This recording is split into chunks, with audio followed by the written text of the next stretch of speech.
નમસ્કાર વિદ્યાર્થી મિત્રો, બોર્ડ પરીક્ષા 2026 માટે ધોરણ 12 ભૂગોળ વિષયની અંદર ઓલ ઇન વન એટલે કે સંપૂર્ણ પેપરનું આઈએમપી આપવાનું છે અને 13 માર્ચ 2026ના તમારે બોર્ડની પરીક્ષા તમે આપવા જશો ત્યારે આ વિડીયોની અંદરથી મોટા ભાગે એટલે કે 100% બધું આમાંથી જ પૂછાવાનું છે. એટલે કે સેક્શન એ થી લઈ અને ઈ સુધીનું તમને આ વિડીયો અંદર મળવાનું છે. તો ધ્યાનથી આ વિડીયો જોવાનો છે. જોજો, છોડીને જતા નહીં. જો વિડીયો સ્કીપ કર્યો, છોડી ગયા તો પછી પસ્તાવો થશે હો. બીજા પાસેથી સાંભળશો કે એ વિડીયોમાંથી ઘણું બધું આવ્યું, તો તમે જોયા વગર જતા નહીં. થોડી ઘડી જુઓ એટલે તમને ખ્યાલ આવી જશે કઈ રીતે આપણે વિડીયો આપ્યો છે. છેલ્લા 5 વર્ષનું એનાલિસિસ છે, મારો અનુભવ છે, પર્સનલ અનુભવ છે અને એના આધારે હું તમને આપું છું. તો આપણે ચેપ્ટર વાઇઝ જોવાનું છે. તો 13 માર્ચ 2026ના તમારું જીઓગ્રાફીનું પેપર ધ બેસ્ટ જવાનું છે, એમાં કોઈ બેમત છે નહીં. તો વિડીયોને લાઈક કરી નાખો અને ચાલો આપણે વિડીયો જોઈએ. તો શરૂઆત કરીએ છીએ ચેપ્ટર 1 થી. તો ચેપ્ટર 1 ની અંદર તમે જોવા જો તો કયા કયા પ્રશ્નો તમારા માટે અગત્યના છે. તો ચેપ્ટર 1 ની અંદર 3 ગુણના પ્રશ્નો પૂછાય છે. હવે 3 ગુણ માટે હું તમને પ્રશ્નો અગત્યના કહું છું. પહેલું છે નિશ્ચયવાદ વિચારધારા અને સંભવવાદ વિચારધારાનો તફાવત આપો. એના પછી છે માનવ ભૂગોળના કાર્યો સ્પષ્ટ કરો. આ બે પ્રશ્નો ખૂબ અગત્યના છે.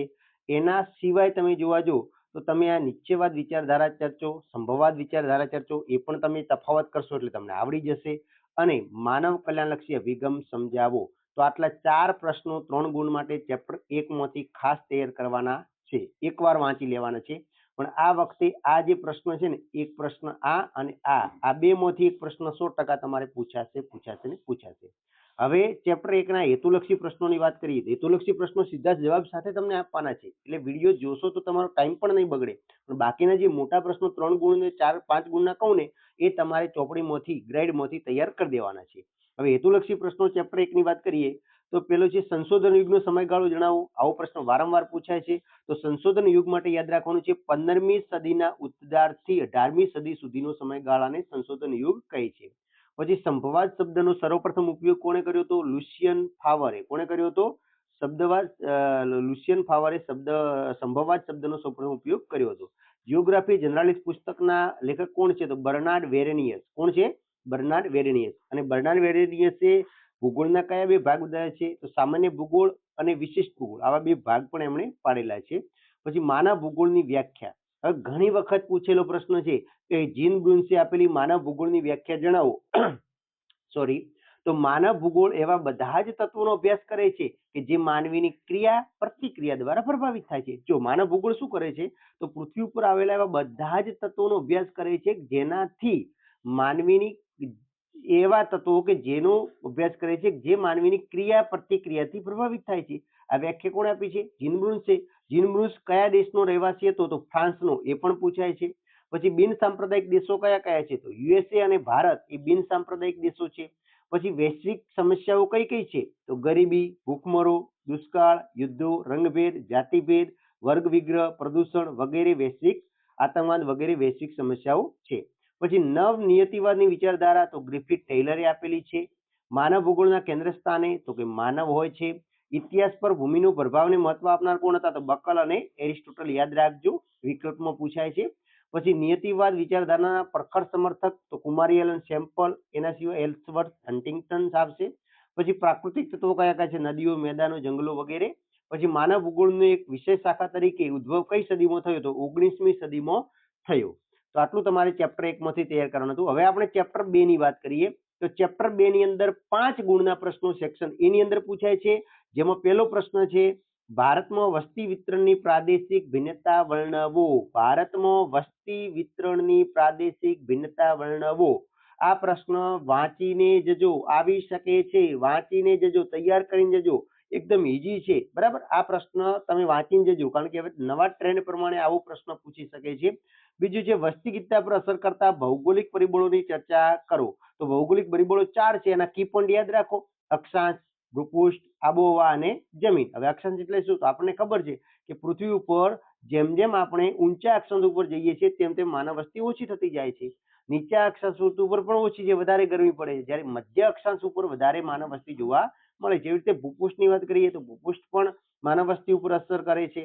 કારણ કે પર્વતીય પ્રદેશ હોય, પહાડીય પ્રદેશ હોય, રણ પ્રદેશ હોય તો માનવ વસ્તી ઓછી જોવા મળે છે, જ્યારે મેદાની પ્રદેશોમાં વધારે જોવા મળે છે. તો આબોહવામાં પણ એવું જ છે, ગરમ એકદમ વધારે અતિશય ઠંડી કે વધારે ગરમ આબોહવામાં માનવ વસ્તી ઓછી છે, જ્યારે સમશીતોષ્ણ કટિબંધમાં વધારે જોવા મળે છે. જમીનનું પણ એવું જ છે, ફળદ્રુપ જમીન હોય તો માનવ વસ્તી વધારે હોય, બરાબર. આ તમારે લખવાનું.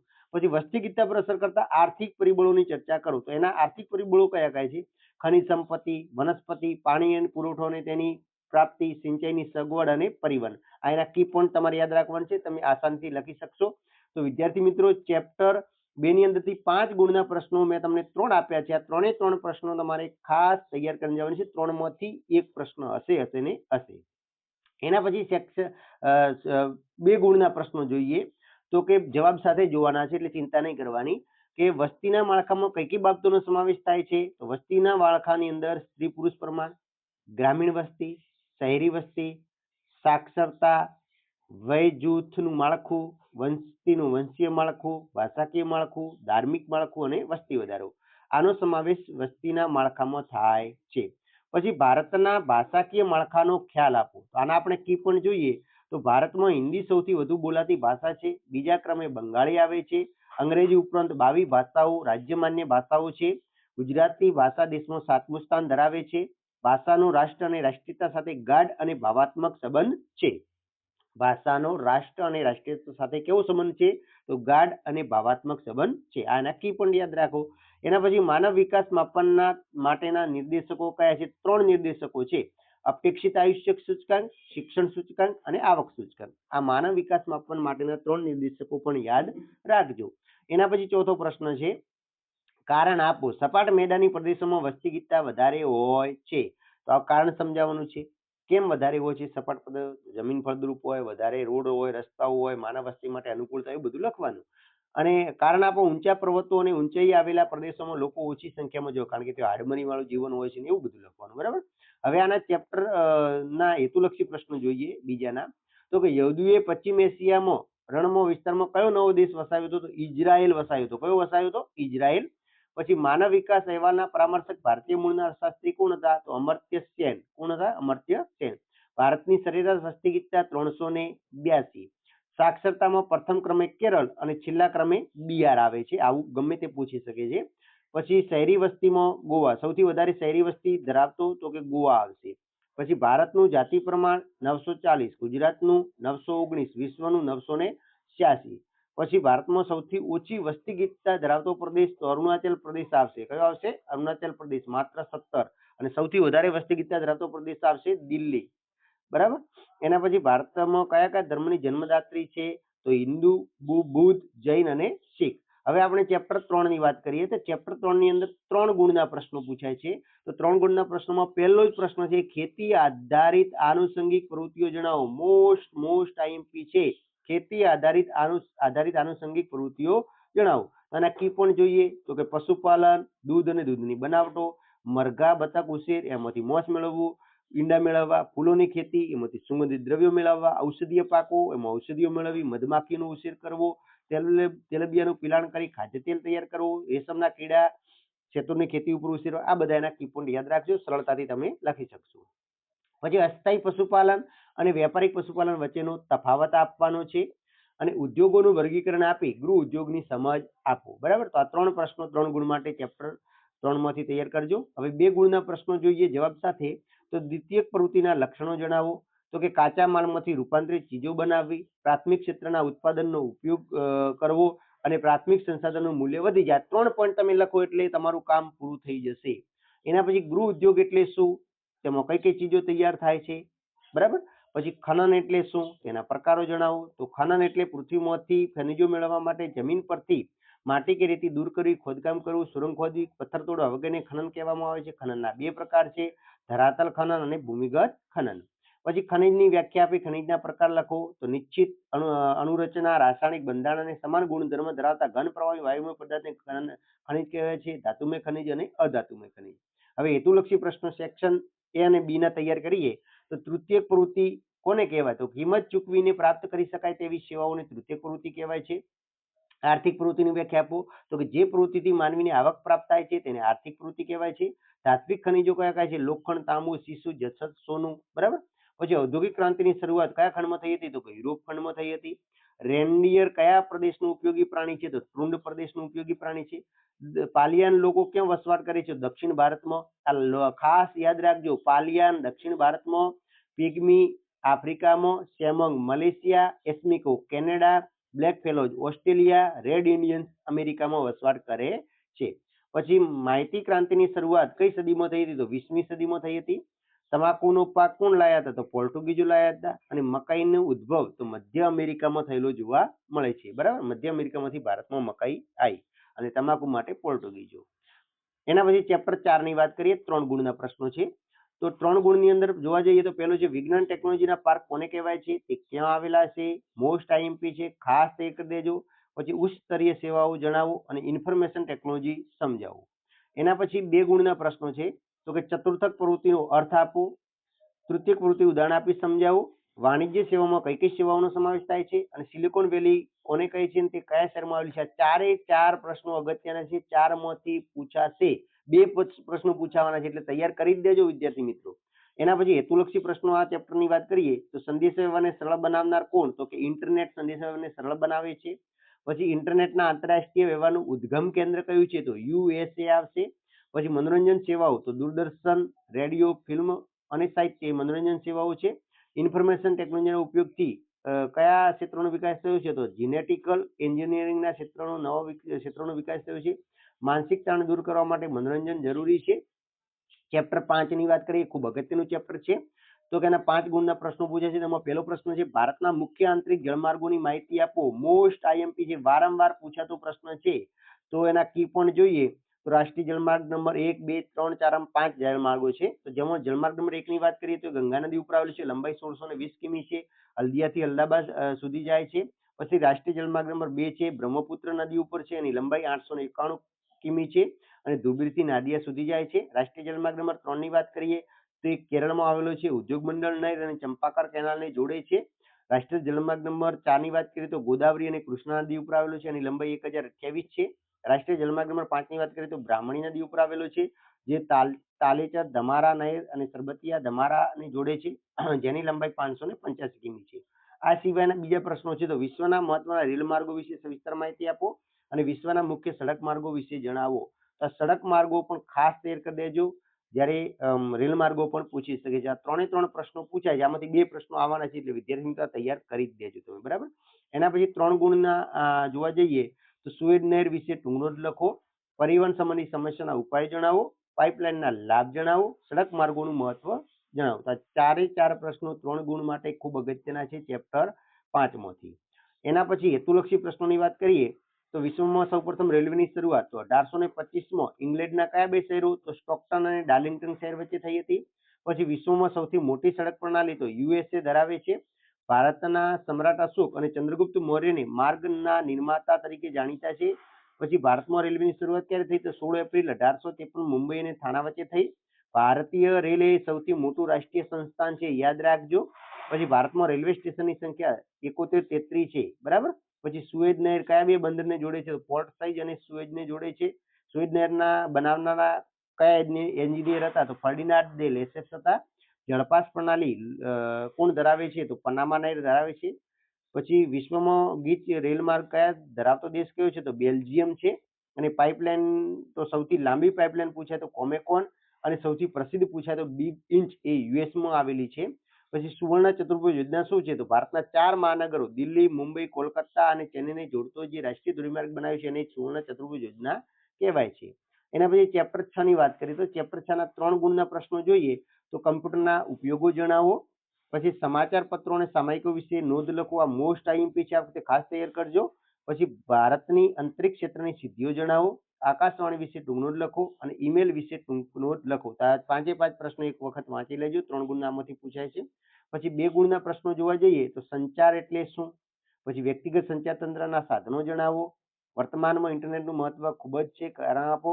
આકાશવાણી દ્વારા કયા કયા કાર્યક્રમો પ્રસારિત થાય છે અને બીએસએનએલ દ્વારા કઈ કઈ સેવાઓ પૂરી પાડવામાં આવે છે? તો આટલા પ્રશ્નો 2 ગુણના તૈયાર કરી દેજો. હવે હેતુલક્ષી પ્રશ્નોની વાત કરીએ તો સૌથી મોટી ઇલેક્ટ્રોનિક પ્રણાલી કઈ છે? તો ઇન્ટરનેટ છે.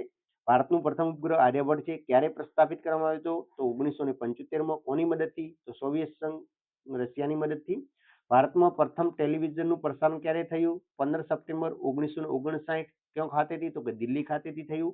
અદ્યતન કમ્પ્યુટરના પિતા બેબેજ છે. પછી ભારતનું પ્રથમ સમાચાર પત્ર બંગાળ ગેઝેટ છે. સંવાદ કૌમુદીના પ્રકાશક કોણ હતા? તો રાજારામ મોહન રાય હતા. પછી ભારતમાં રેડિયોનું પ્રસારણ ક્યારે થયું? 1923માં થયું. કાગળ વગરની ટપાલ એટલે ઈમેલ. પછી હિન્દી ફિલ્મ જે વાત કરીએ તો હિન્દી ફિલ્મો હોલિવૂડના નામે ઓળખાય છે. પછી પ્રથમ હિન્દી ફિલ્મ હતી શ્વેતશ્યામ આલમવાલા બોલતી. એના પછી પ્રથમ ફિલ્મ જોવા જઈએ તો 1913માં રજૂ થઈ હતી ભારતમાં રાજા હરિશ્ચંદ્ર. એના પછી મુંબઈ સમાચાર ગુજરાતી ભાષાનું પ્રથમ સાપ્તાહિક સમાચાર હતું. વિશ્વની સૌથી જૂની ફિલ્મ ઇન્ડસ્ટ્રી હોલિવૂડ તરીકે ઓળખાય છે. વિશ્વમાં સૌપ્રથમ 1884માં યુએસએના લોસ એન્જલિસમાં હોલિવૂડ ખાતે સૌપ્રથમ ચલચિત્ર રજૂ થયું હતું. ઓનલાઈન ખરીદ વેચાણ માટે ઇન્ટરનેટની જરૂર પડે છે અને ટેલિફોન સેવાઓના વિકાસમાં સામ પિત્રોડાનો ફાળો વિશેષ છે.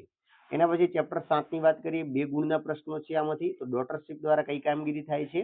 તો મધરશીપ એટલે કે મોટી સ્ટીમરનો માલ નાની સ્ટીમરમાં ભરીને અન્ય નાના મોટા બંદરે પહોંચાડવામાં આવે છે. પછી ઓપેક સંગઠનના હેતુઓ જણાવો. તો ઓપેક સંગઠનનું વડું મથક યાદ રાખજો વિયેના આવેલું છે. તો એને ખનિજ તેલ સંબંધી કિંમતની નીતિઓ નક્કી કરે, ખનિજ તેલ અને કુદરતી વાયુનું મૂલ્ય નિર્ધારણ કરે અને ખનિજ તેલની વેચાણની નીતિઓનું બનાવે અને ચોક્કસ સમયગાળામાં ખનિજ તેલનું કેટલું ઉત્પાદન કરવું તે નક્કી કરે. એના પછી ડ્રેઝિંગ એટલે શું? તો નદી પ્રવાહ સાથે તણાઈ આવતા કાંપ કે ભરતીના કારણે તણાઈ આવતા કાંપ ઠલવાઈ નદીનું તળ સીસરું બની જાય છે અને નદી તળની ઊંડાઈ જાળવી રાખવા માટે નદીમાંથી કોપ બહાર કાઢવાની પ્રક્રિયાને ડ્રેઝિંગ કહેવામાં આવે છે. ગેટ સમજૂતીના મુખ્ય ધ્યેયો લખો. તો વેપારના ભેદભાવો દૂર કરવા, આયાત જકાતો ઘટાડવી કે નાબૂદ કરવી, વ્યાપાર આડેના અવરોધો દૂર કરવા. આંતરરાષ્ટ્રીય બંદરો આંતરરાષ્ટ્રીય વેપારના પ્રવેશદ્વાર શા માટે કહેવામાં આવે છે? આ ખાસ તૈયાર કરી દેજો. એના પછી ફેરી બંદર વિશે ટૂંકનો જ લખો અને વિશિષ્ટ આર્થિક પ્રદેશ એટલે શું? આ પણ આ વખતે પૂછી શકે છે. વિશિષ્ટ આર્થિક પ્રદેશ એટલે શું? હેતુલક્ષી પ્રશ્નો જોઈએ તો વેપાર ક્યારે ઉદ્ભવે છે? તો કોઈ પણ પ્રદેશની સેવાઓ અને ચીજ વસ્તુઓની જરૂરિયાતમાંથી વેપાર ઉદ્ભવે છે. યુરોપિયન સંઘે કયું ચલણ પ્રચલિત કર્યું? તો યુરો પ્રચલિત કર્યું. યુરોપિયન સંઘનું વડું મથક બ્રસેલ્સ છે. પછી ફેરી બંદર માટેનું જાણીતું તો સલાયા આવશે. એના પછી ટ્રેન ફેરી આપતા બંદરો કયા દેશમાં જોવા મળે છે? તો જાપાનમાં જોવા મળે છે. વિક્ટોરિયા સરોવર ક્યાં આવેલું છે? તો આફ્રિકા ખંડમાં આવેલું છે. નદી બંદરની વાત કરીએ તો કોલકાતા હુગલી નદી ઉપર આવેલું શહેર છે નદી બંદર. એમ્બર્સ છે વેસન નદી ઉપર અને લંડન છે ટેમ્સ નદી ઉપર. આ ખાસ યાદ કરજો, આમાંથી પણ પ્રશ્ન વિકલ્પમાં પૂછે છે. આસિયાન સંગઠનનું વડું મથક જાકાર્તા છે અને સાર્કનું વડું મથક કાઠમંડુ છે. કયું છે? કાઠમંડુ. અને સાર્કમાં ચીન સિવાય બધા જ ભારતના પાડોશી દેશો છે, ચીન નથી આમાં, બરાબર. હવે ચેપ્ટર 8ની વાત કરીએ. 5 ગુણના પ્રશ્નો.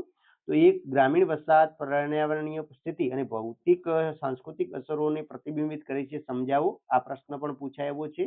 પછી ગ્રામીણ માનવ વસાહત પ્રણાલી વિશે સવિસ્તર માહિતી આપો. એના કી પોઈન્ટ જોઈએ તો કઈ કઈ વસાહત છે? તો લંબચોરસ વસાહત પ્રણાલી જે ફળદ્રુપ મેદાનોમાં જોવા મળે છે. પછી રેખિક વસાહત પ્રણાલી સડક રેલમાર્ગ કે નદી કાંઠે જોવા મળે છે. ચક્રીય વસાહત પ્રણાલી એ સરોવરના કિનારે એટલે કે માછીમારોમાં જોવા મળે છે વધારે. તારક વસાહત પ્રણાલી ઘણા માર્ગો ભેગા થતા હોય ત્યાં જોવા મળે છે. પછી ત્રિકોણીય વસાહત પ્રણાલી તો બે નદીઓના સંગમ સ્થાને જોવા મળે છે. ઉપચક્રીય વસાહત પ્રણાલી તો વળાંક લેતી નદીઓના કિનારે. અને નિહારિકા વસાહત પ્રણાલી તો ઊંચા ટેકરા ફરતે હોય છે.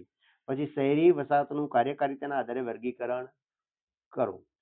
2 ગુણના પ્રશ્નોની વાત કરીએ તો પહેલો પ્રશ્ન છે ભારતમાં શહેરી વસાહતના માપદંડ કયા કયા છે?